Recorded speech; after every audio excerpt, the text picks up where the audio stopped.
오늘 이 아침에 우리에게 주시는 하나님의 말씀은 마가복음 9장 2절에서 8절까지 말씀입니다. 마가복음 9장 2절에서 8절까지 말씀. 오늘 성경 봉독은 원요한 목사, 현지선 사모의 아들, 소년부 원다윗이 봉독하도록 하겠습니다. 엿새 후에 예수께서 베드로와 야고보와 요한을 데리시고 따로 높은 산에 올라가셨더니 그들 앞에 변화되사 그곳이 강체가 나며 세상에서 빨래하는 자가 그렇게 희게 할 수 없을 만큼 희어졌더라. 이에 엘리야가 모세와 함께 그에게 나타나 예수와 더불어 말하거늘 베드로가 예수께 고하되어 라삐여 우리가 여기 있는 것이 좋사오니 우리가 조금만 사람을 셋을 짓되 하나는 주를 위하여 하나는 모세를 위하여 하나는 엘리야를 위하여 하사이다 하니 이는 그들의 몹시 무서함으로 그가 무슨 말을 할지 알지 못함이더라. 마침 구름이 와서 그들을 덮으며 구름 속에서 소리가 나되 이는 내 사랑하는 아들이 너희는 그의 말을 들으라 하는지라. 문득 둘러보니 아무도 보이지 아니하고 오직 예수와 자기들 뿐이었더라. 마가복음 9장 2절에서 8절 말씀. 아멘. 아멘. 평소에 성경 많이 읽는 것을 느껴지지요. 한번 우리 힘차게 박수하겠습니다. 감사합니다. 오늘 이 말씀 가지고 우리가 듣고 있는가 하는 제목으로 같이 말씀을 나누고자 합니다. 여러분은 그림 좋아하십니까? 미술관에 이렇게 가끔 가십니까? 저는 그림 그리는 것은 잘 못해도 그래도 보는 것은 좋아합니다.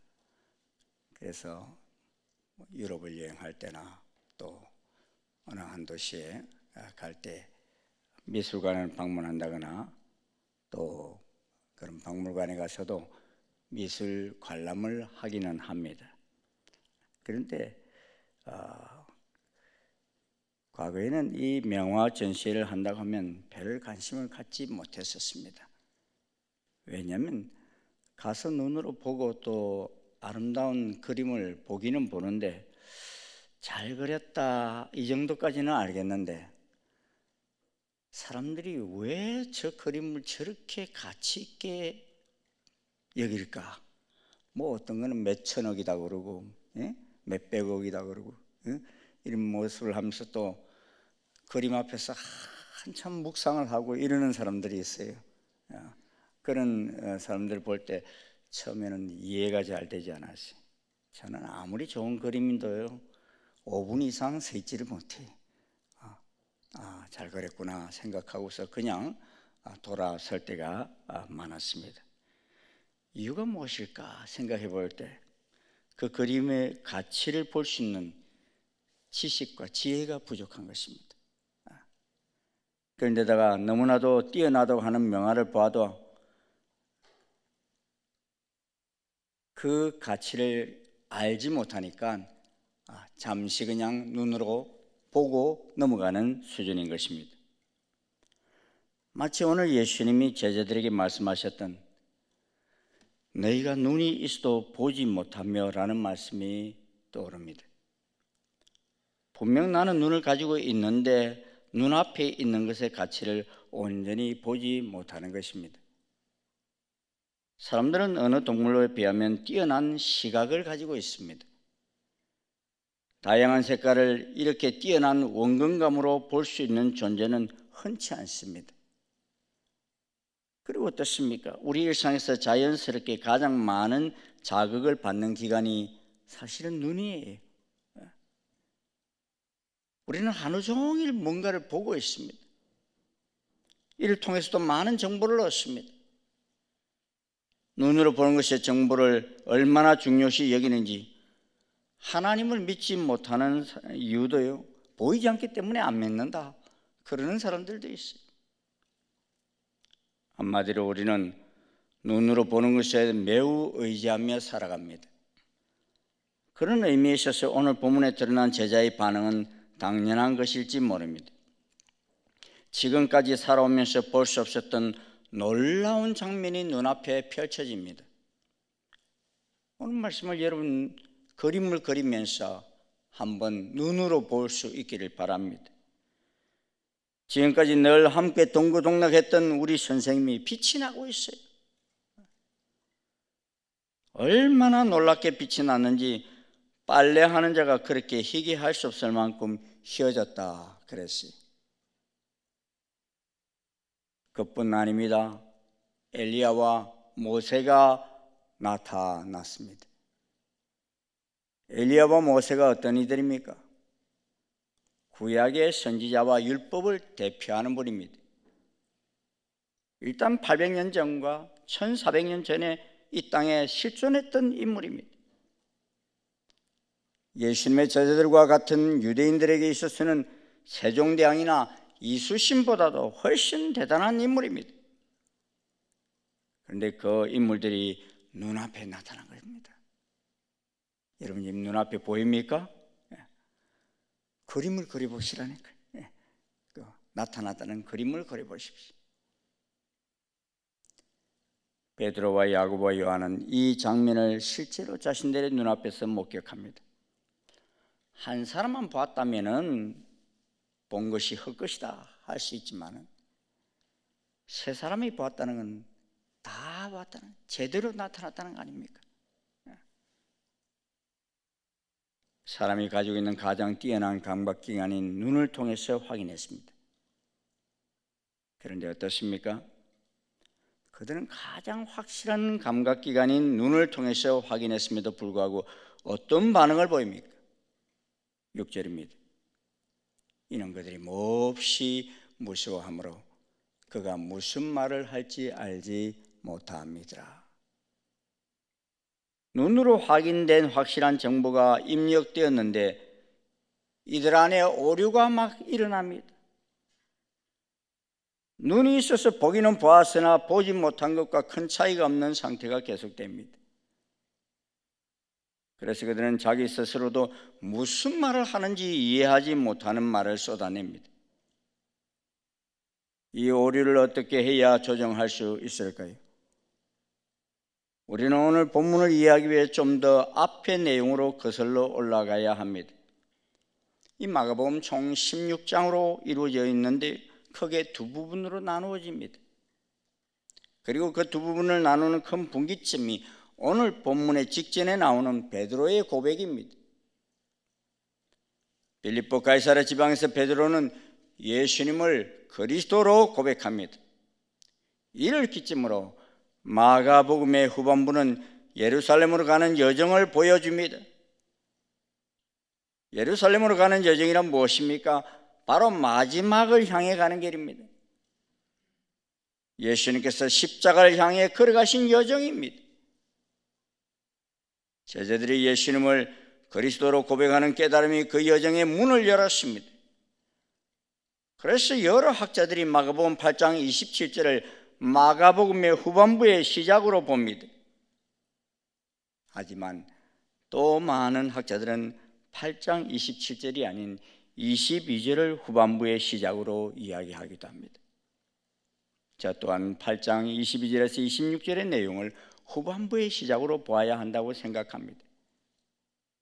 최소한 마가복음의 앞의 이야기와 뒤의 이야기를 이어주는 중요한 사건이 그곳에 등장합니다. 거기에는 베세다에서 한 맹인을 치유하시는 이야기가 등장합니다. 예수님의 기적들 속에서 맹인을 치유하는 일, 뭐 그리 대단한 일일까 여겨집니다. 하지만 이 기적 사건은 예수님의 다른 기적 사건에서는 없었던 특이한 일이 있었어요. 예수님이 맹인을 단번에 고치지 못하시고 두 번 만에 고치신 일이 발생합니다. 죽은 자도 살리신 분이 고작 눈을 뜨게 하는 일에 한 번에 하지 못하십니다. 8장 22절 23절 우리 같이 한번 읽어보시겠습니다. 시작. 베세다의 이름에 사람들이 맹인 한 사람을 데리고 예수께 나와 손대기를 구하거늘 예수께서 맹인의 손을 붙잡으시고 마을 밖으로 데리고 나가사 눈에 침을 뱉으시며 그에게 안수하시고 무엇이 보이느냐 물으시니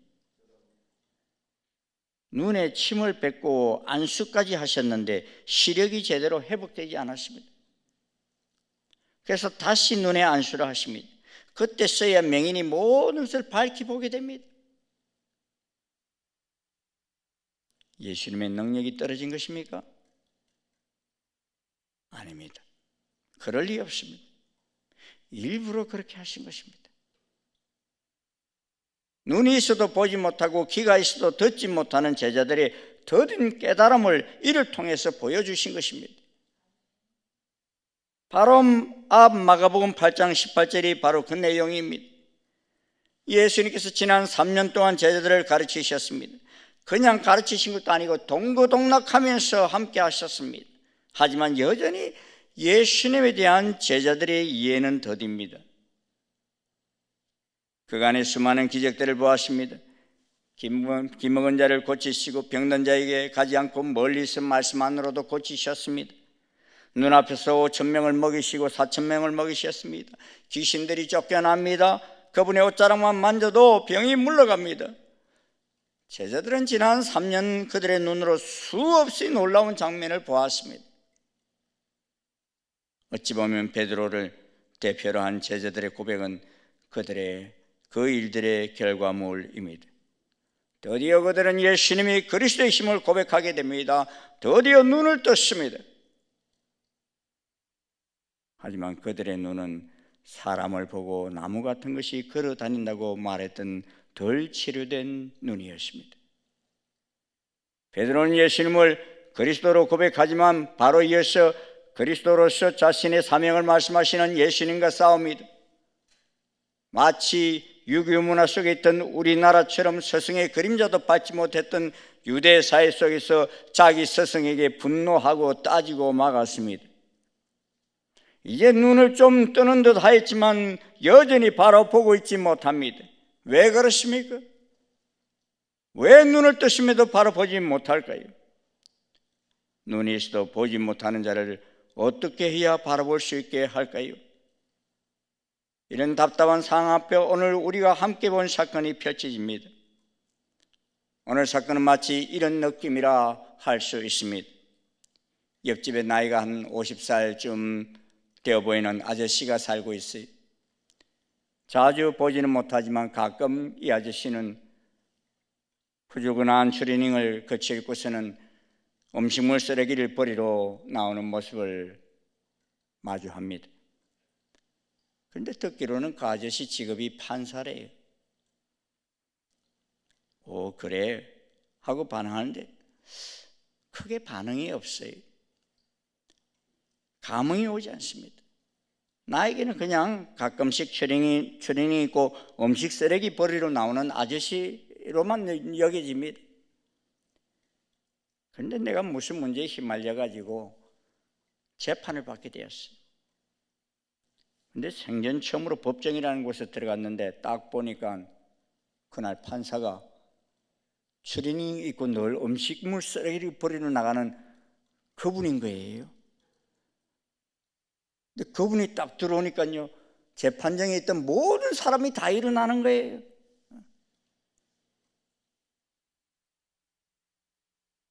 그리고 그 아저씨 입에서 무슨 말이 나올까 모두가 다 집중을 합니다. 어찌 보면 오늘 예수님께서 제자들 앞에 이러한 퍼포먼스를 보여주신 것입니다. 내가 이런 사람이다 하고 자신을 드러내셨어요. 그 옷이 정말 너무나 휘어져서 눈이 부실 정도였다고 그랬지 않습니까? 이쯤 되면 제자들도 정신을 차려야 합니다. 그리스도라고 고백해놓고 자기들 뜻에 맞지 않는다고 대들고 맞설 수 있는 분이 아니라는 것을 깨우쳐야 합니다. 바로 눈앞에 광채로 보이시는 그분이 증명하고 있지 않습니까? 그런데 베드로의 입에서 나오는 말은 충격적입니다. 5절 우리 한번 함께 읽어보시겠습니다. 시작. 베드로가 예수께 구하되 라삐여, 우리가 여기 있는 것이 좋사오니 우리가 초막 셋을 짓되 하나는 주를 위하여, 하나는 모세를 위하여, 하나는 엘리야를 위하여 하사이다 하니. 여러분은 어떤 부분이 충격적인가요? 베드로가 예수님을 향하여 라삐여라고 표현합니다. 선생님이라고 표현한 것입니다. 제자가 스승 보고 선생님 표현하는 건 뭐가 놀랍나 생각할 수 있지요. 하지만 그렇지 않습니다. 지금 예수님 곁에 누가 등장했습니까? 엘리야와 모세가 등장했습니다. 그들이 누구입니까? 구약을 대표하는 기둥들입니다. 율법과 선지자를 대표하는 자들입니다. 유대의 수많은 서생들이 엘리야와 모세를 기준으로 삼고 따르는 그런 분들입니다. 그런데 이런 상황에서 랍비라고 하는 표현은 어떤가요? 여러분, 법정에서 옆집 아저씨를 만났는데 아저씨 이렇게 부를 수 있을까요? 그 속에서는 뭐라 불러야 되겠어요? 판사님 이렇게 부르겠죠. 법정 드라마를 보면 주로 그 앞에다가 수식어를 붙여가지고 존경하는 판사님 이렇게들 많이 말해요. 그것이 법정에서 판사가 갖는 권위입니다. 절대 아저씨라 부르면 안 됩니다. 그리고 선생님이라 불러도 안 됩니다. 우리 일상에서는 처음 보는 아저씨한테도 존칭의 의미로 선생님이라 부릅니다. 그런데 바로 얼마 전 예수님을 향해 그리스도라 고백한 베드로가 정복까지 차려입고 자신의 정체를 숨김없이 드러내고 계신 예수님께 요새 아이들 말로 셈요하고 말하고 있는 것입니다.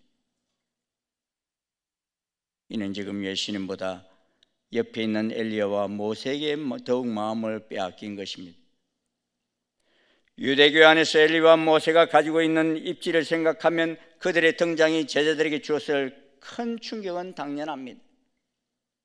당장 뒤에 산에서 내려오면서 던지는 질문은 그들에게 있어서 엘리야가 가지는 의미를 보여줍니다. 11절에 이렇게 말씀합니다. 이에 예수께 묻자와 이르되 어찌하여 서기관들이 엘리야가 먼저 와야 하리라 하나이까? 지금 관심이 누가 더 집중되었다는 것입니다. 엘리야가 더 집중되었다는 것을 보여줍니다. 그들이 기다리는 모세아의 돌에 그리스도가 오셔서 하나님 나라 완성하는 그 소망을 이룸에 있어서 엘리야는 반드시 먼저 와야 할 인물이었습니다. 그래서 그들은 자기들이 알아오고 배워왔던 또 서기관들을 통해서 들어왔던 그 일들이 눈앞에 펼쳐지기를 소망해 왔습니다. 그리스도에 대한 자기 소망과 기도로 가득 찬 그들 앞에 엘리야가 등장했습니다. 눈앞에 모세가 등장합니다. 그러자 빛나는 광채로 자신을 드러내신 그리스도를 바로 보지 못합니다. 퇴보합니다. 도리어 선생님이라고 부릅니다. 무엇이 그들을 바로 보지 못하게 합니까? 보이는 것이 바로 보는 것을 막아버립니다. 자기가 가지고 싶고 자기가 이루고 싶고 자기가 보고 싶은 것을 보려는 마음이 눈앞에 펼쳐진 그 이상의 완성을 보지 못하게 만드는 것입니다. 애들이 교실에서 흥분하고 날뛸 때 선생님들이 가끔 어떻게 해요?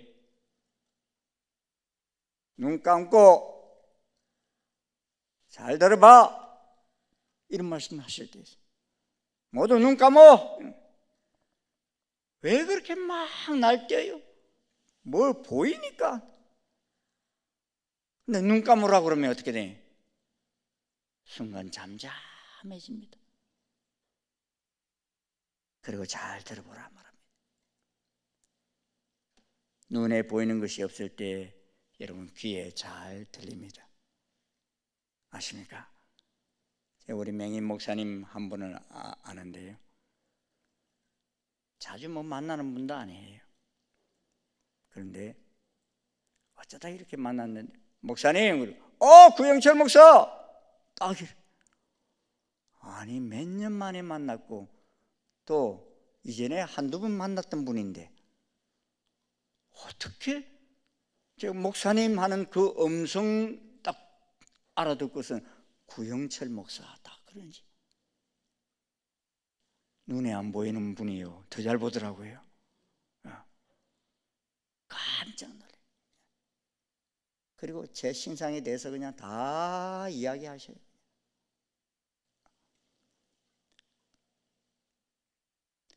눈에 보이는 것이 없을 때 귀에 잘 들립니다.